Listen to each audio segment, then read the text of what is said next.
am Ginna Staley with a G. With a G. Ginna with a G. Okay, I officially joined in, I want to say November or December of 2024. Because 2025 was my first full year. Okay, I came my first, I had a friend who was like, you should try it. Her husband came and she knew that I had just really started to lift weights instead of just running. But I was also in the middle of, I was not yet diagnosed with rheumatoid arthritis. So I was trying to find a form of exercise that I could do, but I was not able to run as much as I used to be able to. So she said, you would love it. I can totally see you there. You should go. So she told me when they had Bring a Friend Week. And I came on Wednesday. It was the day before my 38th birthday. And the workout was, y'all had just started a new series, and it was wall balls and burpee box jump overs. And I think it was somewhere between 12 to 15 minutes. And I've never sweat that much in my entire life. But I felt like I did not, obviously, at that time, I was not jumping over any boxes. I did step-ups. And I was hooked. Like the next week, I started the 3 times a week.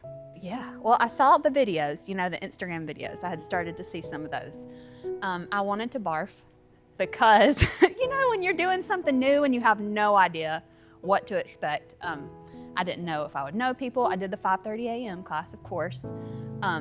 And I had been solely working out at home for years, like just by myself. So that was the first, talk about a pep talk. Like if I had not had accountability, you know, with the friend, I would have definitely driven away. I also don't think I'd ever been on L Street in my life. So I was like, what? Okay, I made sure I was in the right place.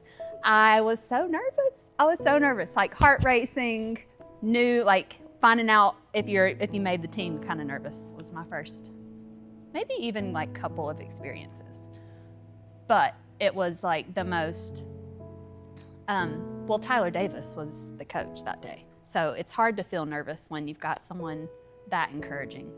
So yeah, I felt leaving, everyone in there said, hey, you did great, you get the fist bump. So yeah, it was maybe 3 minutes of nerves and then I settled in. I was nervous because I did not know, you know, what to expect. I have to admit, I had probably a little bit of a chip on my shoulder because I was a runner and like endurance athlete. And I thought, 12 minutes, like, please, I could run for hours. So I was humbled because it was so new and so different, and because my body was like, you knew nothing. You knew nothing. What you thought you knew is very untrue. No, it felt very, he went over the scaled options so quickly. I was like, all right, I can do this. So yeah, I think just nervous because of not knowing what to expect, but I did not feel the intimidation factor. I probably feel it now more today than I did like as a newbie. Really? Yeah. Oh. So let's hone in on that a little bit. Okay. So you feel it more today, the intimidation factor. Why is it that you feel intimidated today? I'm very self-competitive, I think. And I think I just put more pressure on myself now that I have like settled into it. And I guess intimidation is not what I feel. I feel more, I don't know. I guess I just feel like, okay, I found my rhythm here, and now I feel I put a little bit more pressure on myself to go than I did in the beginning, where I was like, all right, I'm gonna pace myself, and now I'm like, every time I'm in here, I'm like, let's go. So I don't know that intimidation is the right word, but I would describe myself as, well, in the health aspect, I've been a solo person my whole life. I was very overweight as a child. Starting, a lot of my friends, most of my friend group were a year older than me in school. So when they went to college, I'm talking like 120 pounds heavier, I was like, I'm gonna start running. So I remember the first mile that I ran around the community college at 5:30 a.m. Like it was still before high school. I've always been a morning person. And it was like crawling. And after that first mile, I just that's where I went. I never was a team sport person because I felt like I didn't want to let others down. And so I dabbled in swim team, but like running, I felt like, okay, it's me and I don't have to impress anybody but me, and this is just for me. So the community aspect of CrossFit and even like partner workouts was the biggest blessing, I guess, out of it, because it helped me see that, it helped me to see that this world, even my workouts and my health, is more than just me. What I mean by that is I only knew running as like my health. You know, I equated my health with running, how far I could run. I was in this like burn, you know, obviously ups and downs with food and nutrition, and my only goal was to go, you can only really progress by going further, faster, longer. And I got to a point in my life, 2024, 25 was really hard for me physically, because rheumatoid arthritis came on so strong that it just like attacked my body. And so the only thing that I knew to be healthy I felt like it was being taken from me. And so I think God gave me Brushy Mountain CrossFit at a time where he knew, all right, A, you need to know that there are other ways you can be healthy besides running. And B, you're gonna need a community around you on this journey. And I was able to come in here and feel good and feel healthy, and my endorphins were going, and I felt healthy in new ways. And there was a lot of pain and a lot of swelling, a lot of medications that were trial and error during that time, but every single time I came in here, I felt better. Not just health-wise, but it just makes you feel happy. You know, if you can find people that you can like belly laugh with at 5:30 a.m. and then die, and then belly laugh again, like that is what I feel like God, one of the biggest purposes that he brought me to Brushy Mountain CrossFit in this time of my life, in that time. Oh gosh, so many ways. And so it's funny, a lot of the members here I knew just from different phases and stages of life, but they weren't like my people, you know, because I grew up here. And so there would be faces every now and then that I would like, hey, how are you? Then you start to like, you have your people in your time that you come. And oh my gosh, the blessings and friendships that have prayer. I mean, you just bond with people. It happens so naturally that you almost can't even like pinpoint when it happened. And so like when I was in the hospital in January, when I first like came to, I remember texting Megan Russo and being like, prayers going to the ICU. And like the next day I had flowers, I had gift baskets, I was flooded with prayers. I have a wonderful church family too, and of course my family is wonderful, but you know, when you get older and you have, your kids are going different directions, you're going different directions, it just gave me my people around me that, yeah, I almost like can't remember what it was like when they weren't my people. Do you think people are searching for more than just a workout? 1000%. I mean, I'm no stranger to like a group fitness class either. You know, I had done group fitness. This is very different than a group fitness class, you know, where you come in, and I mean, I'm sure people there have relationships, but when you partner with someone, and there's nothing like, sometimes I find myself, I'll just kind of like stand around and wait for people to find me, but there's nothing like that feeling of, all right, you could be literal opposites and you're about to have to work together through something. Yeah, that is what I think was missing for me. I think it's what I was searching for, and it's not just about accountability. You know, you're accountable because people expect you to be here, and you know, people invest in you, but it was like a different kind of, it fills your cup in such a different way. to get through something together at our age, like, it's very rare that you're gonna partner with somebody and do something, you know, I mean, some people do that, but it just gives you a taste of something different besides just a workout, besides just exercise. And I think the mental challenge of it and getting through that with other people, that's a game changer. Yeah, I think you can make it as hard or as easy as you want, I guess, but it's hard to come in here and see how hard everyone's working and not put your hardest effort in. For me, it was the first year and a half I had to scale everything. I mean, I still felt like I pushed. I felt like I got a good workout in. Some things I was stronger at than others, but when I tell you, like, I had so much physical pain and limitations, mobility, I had lots of swelling. I always felt like I pushed myself, but it was never so hard that I couldn't do it. But then the functionality of CrossFit, it was like I did not see you don't see while you're in it, but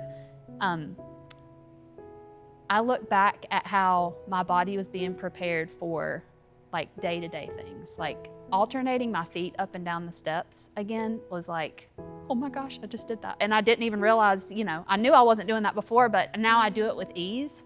I'm like, that's what that is. Or carrying the groceries without like having to, you know, I'm a full armor, so I don't have to go back to it's things like that. I think that it is hard, but it's so functional, you almost don't even see how much your body craves it. Right.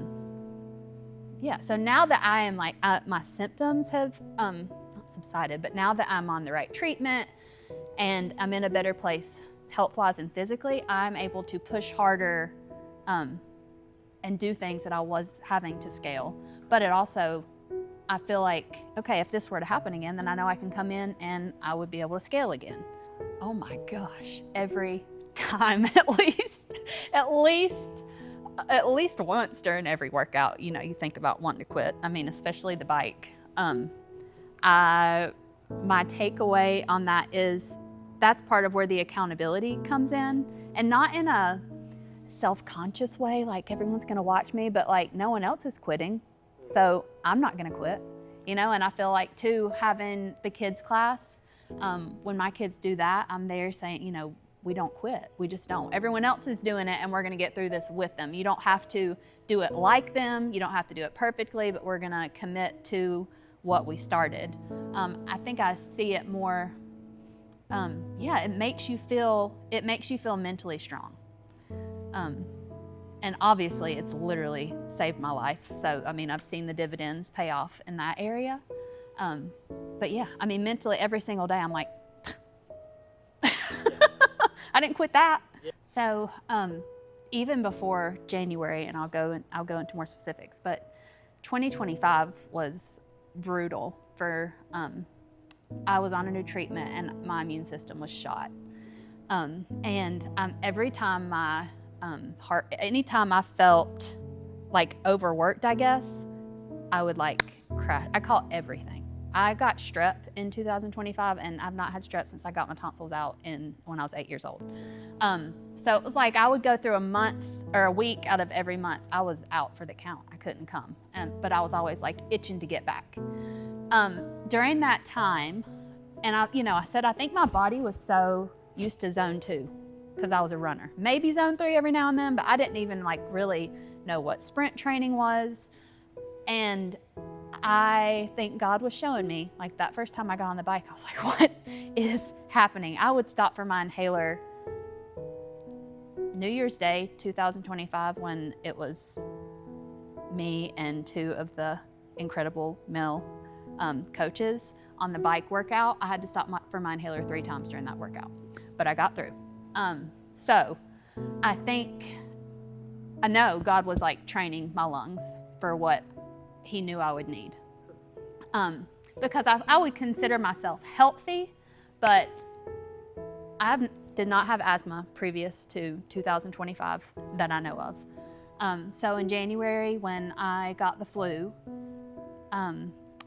and my little Lainey saved my life. She took my temperature, it was 106.7. And I mean, I probably by paper should have died.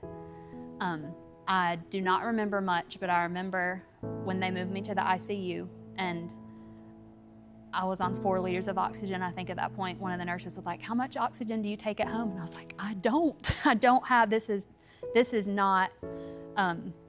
not my norm. And it didn't make sense, the numbers on paper, like for my age and my health, and it didn't make sense to them either, I don't think. So I remember one of the doctors being like, all right,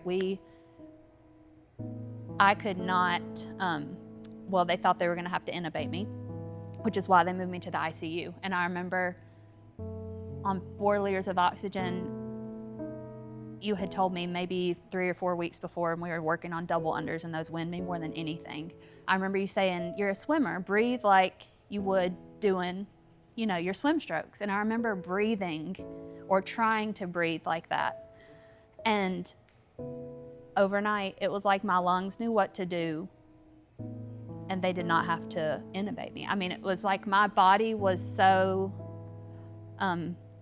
trained at that point. And I mean, specifically like my lungs. And I feel like had I not spent the past year pushing my lungs to a capacity that they've never been pushed before, and I really feel like that aspect saved my life. And I am a very passionate follower of Christ, and I think he brought me here for that purpose, knowing what I would need in the future. Yeah, so I think it's the first community that I've been a part of besides my church who, we really are also open about it. Even events, we would pray before.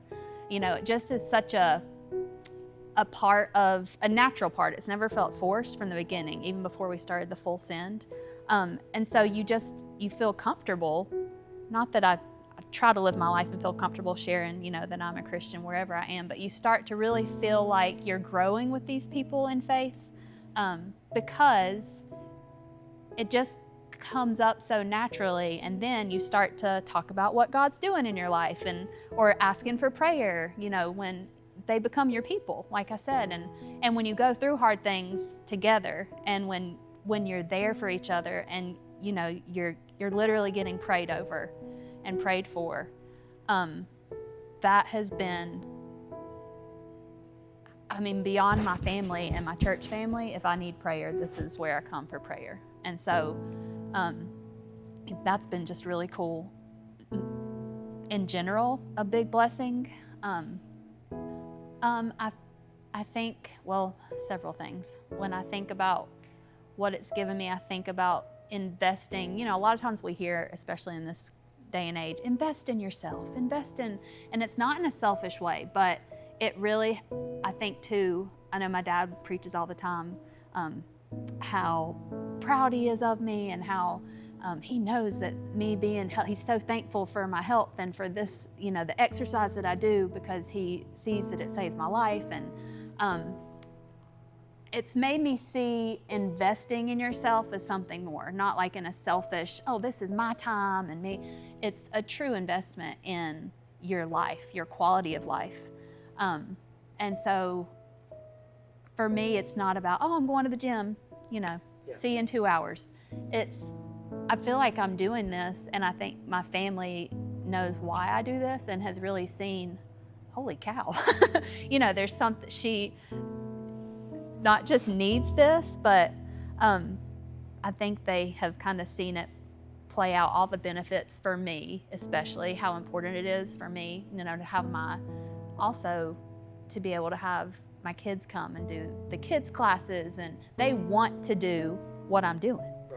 And that has also happened very naturally. It's not like I've said, all right, you're going to this class, and I might occasionally bribe them with Frosties from Wendy's, but it's just right down the road. So it's been really cool to, especially like open, to have my family a part of that, and to kind of see. I remember my mom, after the first workout that she saw in the open, she was like, "Ginna, it looks like you've got a really good group of people around you." And so, any other time that you go to a gym, it just doesn't feel that. I think most people want their people to be healthy, but it was really cool for my family to see, you know, when I come here, it's more than just working out. Oh, 1000%. I am way happier.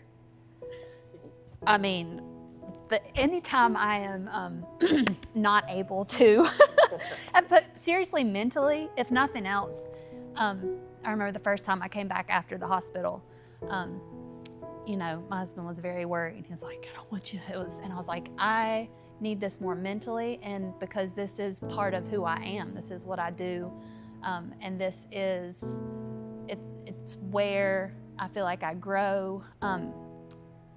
So yeah, the mental health aspect of it too. Listen, it's been a roller coaster.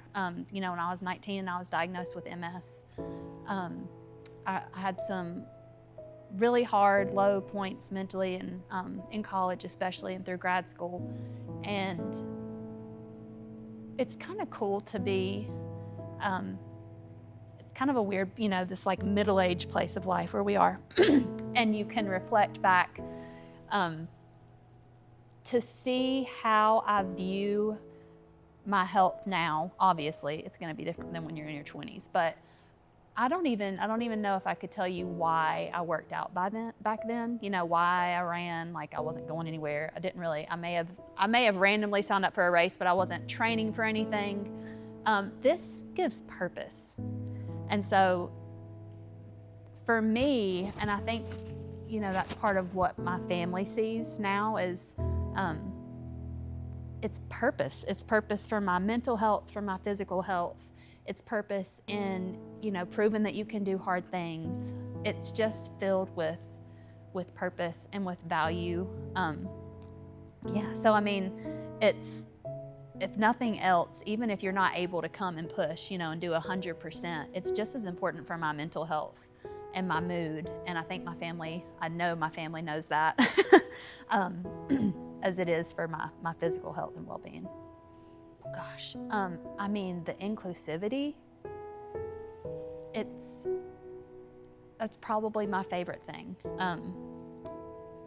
Gosh, that's hard I want to say. I also just love the level of comfort. I always feel like, especially if I haven't been here, like I'm ready to get back home.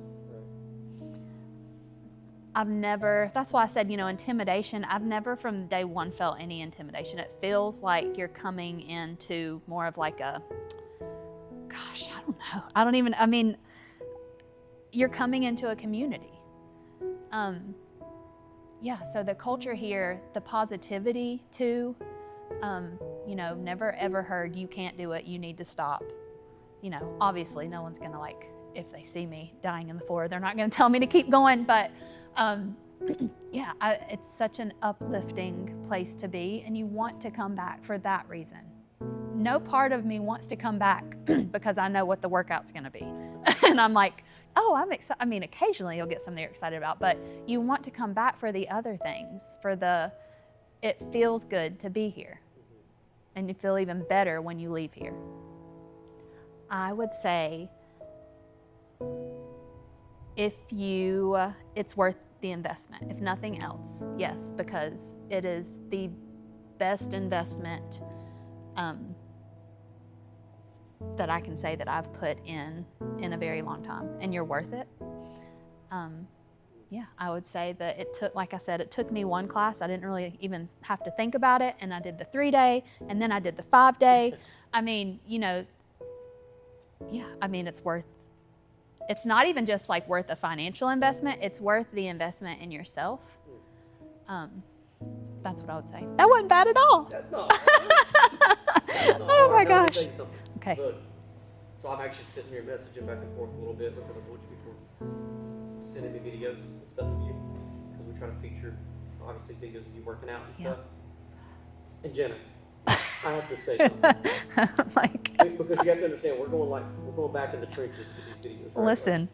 Because I've got 3 phones, by the way. From like, oh my gosh. Yeah, like when a phone gets full, I'll somehow try to clean it up for a little bit, but if it's time to just That's I'll nuts. just go get a new phone, and I take the phone, and we try to pull all the videos off. But can I tell you, and I'll show you right here in just a second, I don't even recognize you. I'm sitting here looking at a video of you, and I don't know when this was. So frail. Yeah.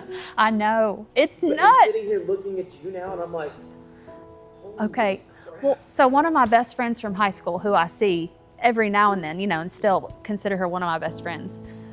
She will, of course, like everything I put on Instagram and all that. And she reached out to me probably 3 weeks ago, very randomly. I was already asleep. It was like 10:30 p.m.